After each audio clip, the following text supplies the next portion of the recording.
আমরা এই পর্যায়ে আমাদের প্রধান আলোচক ইঞ্জিনিয়ার হাবিবুর রহমানের বক্তব্য শুনব। আসলে এই যে ডকুমেন্টারিটি আপনারা দেখলেন, এটার সার্বিক সহযোগিতায় তিনি ছিলেন, এবং তিনি শুধু যে ডকুমেন্টারিটি তৈরি করেছেন সেটাই নয়, সেটি মনে প্রাণে বিশ্বাস করেন, এবং তিনি পেশায় একজন স্থপতি হলেও তিনি মনে প্রাণে মাটি এবং মানুষের জন্য কাজ করেন, এবং প্রতিনিয়ত শুধু কথায় নয় কাজে সেটা করিয়ে দেখাচ্ছেন। প্রতি মুহূর্তে এটার জন্য প্রস্তুত হয়ে আছেন, লড়ে যাচ্ছেন। আমরা করতালির মাধ্যমে সবাই তাকে বরণ করি এবং তার মূল্যবান বক্তব্য শুনি। চলুন।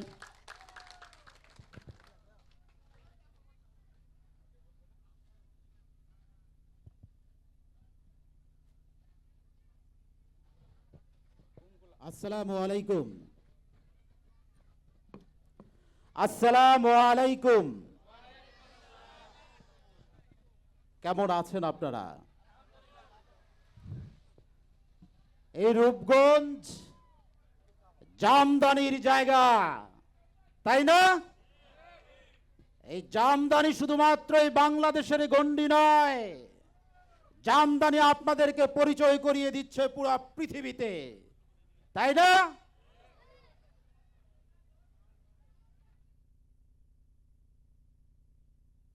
বাংলাদেশ জাতীয়তাবাদী দলের ভারপ্রাপ্ত চেয়ারম্যান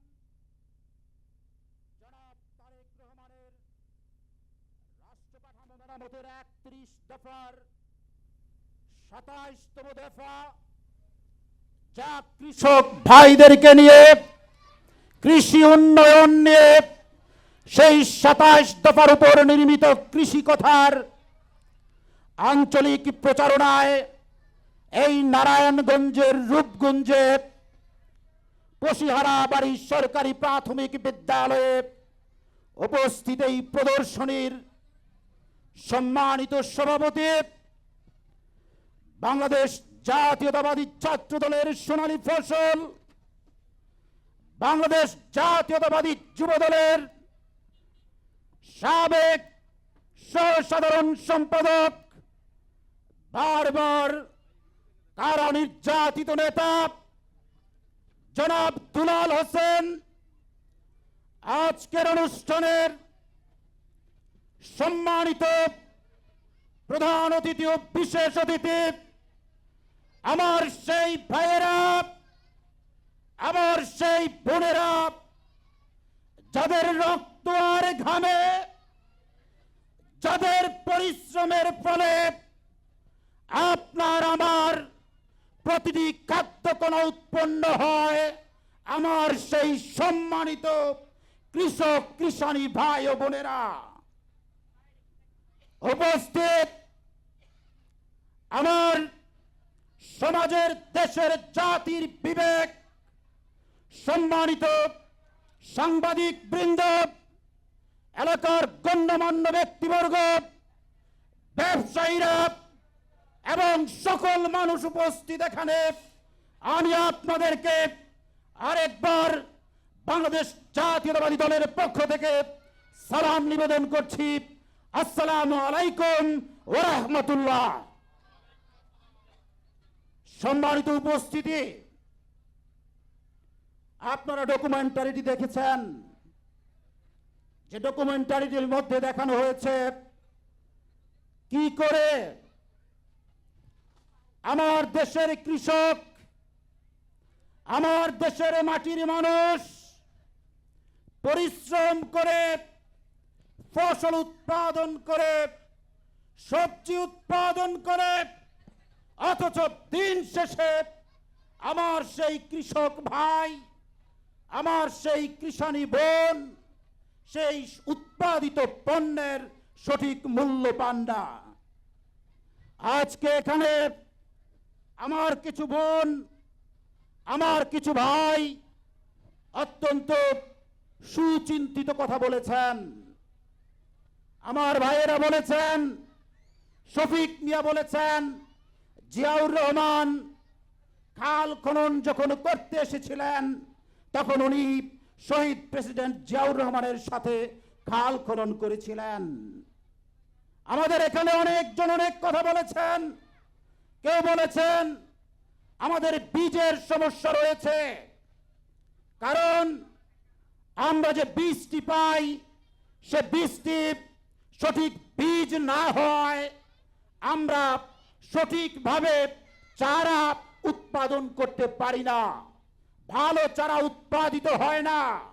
আর চারা যখন উৎপাদিত হয় তখন কীটনাশকের দাম এত বেশি থাকে যে আমরা কীটনাশক দিতে পারি না। আবার আমরা সার দিতে পারি না, সারের অনেক মূল্য। আমার এক বোন বললেন উনি বাড়ির আঙিনায় খামার করতে চান, আরেক বোন বললেন হাঁস মুরগি লালন পালন করতে চান। বন্ধুগণ, এই সব কিছুই ছিল কিন্তু শহীদ প্রেসিডেন্ট জিয়াউর রহমানের পরিকল্পনা। শহীদ প্রেসিডেন্ট জিয়াউর রহমান 1977 সালে বীজ অধ্যাদেশ জারি করেছিলেন, যাতে করে আজকে এই 50 বছর পরে আপনি যে বীজের সমস্যায় ভুগছেন সে বীজের সমস্যা সমাধান কল্পেই তিনি বীজ অধ্যাদেশ জারি করেছিলেন। এখানে জলাবদ্ধতার কথা বলা হয়েছে। এই জলাবদ্ধতা নিরসনের জন্য শহীদ প্রেসিডেন্ট জিয়াউর রহমান 1979 সাল থেকে 1981 সাল পর্যন্ত মাত্র 2 বছরে 26,000 কিলোমিটার খাল খনন করেছিলেন শহীদ প্রেসিডেন্ট জিয়াউর রহমান। আপনি পেছনে শুনতে পাচ্ছেন না? কথা শুনতে পাচ্ছেন? 26,000 কিলোমিটার খাল খনন করেছিলেন। আমার এক ভাই বললেন আমার কৃষকের লোন পায় না।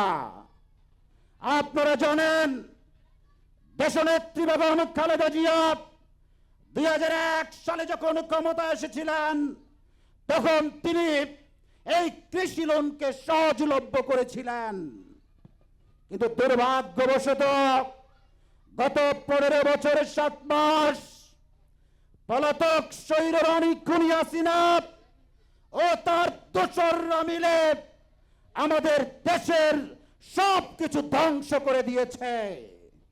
কি ধ্বংস করে দিয়েছে তার একটি উদাহরণ আমি আপনাদেরকে দিচ্ছি বন্ধুগণ।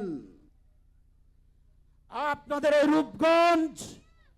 এই রূপগঞ্জে গত অর্থ বছরে 2212 হেক্টরে সবজি উৎপাদিত হয়েছিল 46,562 মেট্রিক টন, অথচ এই বছর আপনার সবজি উৎপাদিত হচ্ছে মাত্র 1800 হেক্টরে।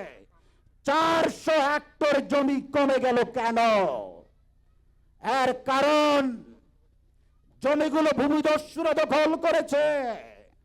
মাত্র এই স্বৈরাচার খুনি হাসিনার সময়ে এই রূপগঞ্জে প্রায় 1000 হেক্টর জমি কৃষি জমি থেকে বেদখল হয়ে ভূমিদস্যুরা নিয়ে গিয়েছে, অবৈধভাবে ভরাট করেছে, অবৈধ আবাসন প্রকল্প তৈরি করেছে, আমাদের কৃষি ভাইদের টুটি চেপে ধরেছে। আমরা আজকে এখানে মিলিত হয়েছি বন্ধুগণ, আমার প্রিয় কৃষক কৃষানী ভাই ও বোনেরা, আপনারা যে সমস্যায় পতিত আছেন আপনাদের সেই সমস্যার কথা চিন্তা করছেন আপনাদের নেতা, আমাদের নেতা জনাব তারেক রহমান। এই চিন্তা থেকেই উনি একটি রিসার্চ টিম গঠন করেছেন। সেই রিসার্চ টিম দীর্ঘ বছর রিসার্চ করে একটি পরিকল্পনা করেছেন। আমি আজকে আপনাদের সামনে শহীদ প্রেসিডেন্ট জিয়াউর রহমান, দেশনেত্রী বেগম খালেদা জিয়ার সুযোগ্য উত্তরসূরি বাংলাদেশ জাতীয়তাবাদী দলের ভারপ্রাপ্ত চেয়ারম্যান জনাব তারেক রহমানের সেই পরিকল্পনার কথা বলতে এসেছি। আপনারা কি সে পরিকল্পনা শুনতে চান? Thank you.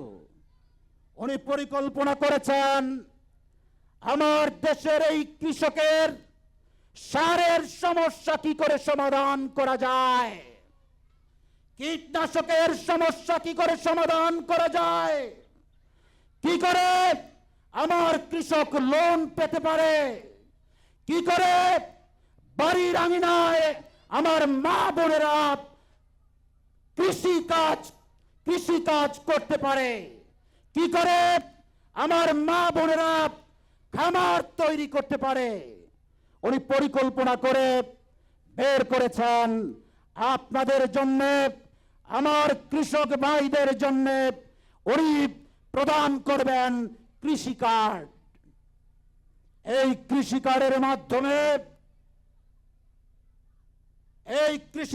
মাধ্যমে প্রতিটি কৃষক তার যেই পরিমাণ জমি আছে তা নিবন্ধিত হবে। নিবন্ধন করার পরে বাংলাদেশ জাতীয়তাবাদী দল যদি সরকার গঠন করে, তখন আপনাকে আপনার নিবন্ধিত জমির উপর নির্ভর করে ওই কৃষি কার্ডের মাধ্যমে আপনাকে সার দেয়া হবে, আপনাকে ওই কৃষি কার্ডের মাধ্যমে বীজ দেয়া হবে, ওই কৃষি কার্ডের মাধ্যমে আপনাকে কীটনাশক দেয়া হবে, ওই কৃষি কার্ডের মাধ্যমে আপনাকে লোন দেয়া হবে। সর্বোপরি আপনারা যে কৃষিকাজের মাধ্যমে যে পণ্য উৎপাদন করবেন, সেই কৃষি কার্ডের মাধ্যমে আপনাদের সঠিক মূল্য কৃষি কার্ডের মাধ্যমে নিশ্চিত করা হবে। আপনারা কি খুশি হননি? জনাব তারেক রহমান আপনাদের জন্য কাজ করছেন, উনি বসে নেই।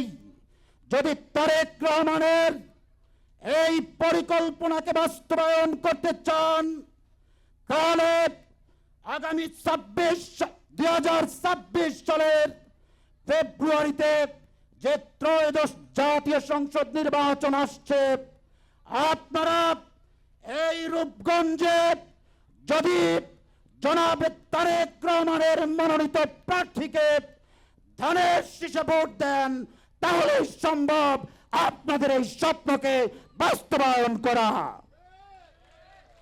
সংগ্রামী সাথী বন্ধুগণ, আমরা আজকে বক্তব্য আমি দীর্ঘায়িত করব না। আমি আপনাদেরকে একটি উদাত্ত আহ্বান জানাতে চাই, আগামী দিনের একটি সুন্দর, সুষ্ঠু, সমৃদ্ধ, গণতান্ত্রিক, কৃষি নির্ভর বাংলাদেশ গঠন করার জন্য জনাব তারেক রহমানের হাতকে শক্তিশালী করার আহ্বান জানিয়ে আমি আমার বক্তব্য শেষ করছি। বাংলাদেশ জিন্দাবাদ, বাংলাদেশ জাতীয়তাবাদী দল জিন্দাবাদ, শহীদ প্রেসিডেন্ট জিয়াউর রহমান অমর হোক, দেশনেত্রী বেগম খালেদা জিয়া জিন্দাবাদ, তারুণ্যের অহংকার তারেক রহমান জিন্দাবাদ। তারেক রহমান বীরের বেশে, তারেক রহমান বীরের বেশে, দেশ গর্ব মিলেমিশে। ধন্যবাদ সবাইকে। অসংখ্য ধন্যবাদ আমাদের প্রধান আলোচক ইঞ্জিনিয়ার হাবিবুর রহমান।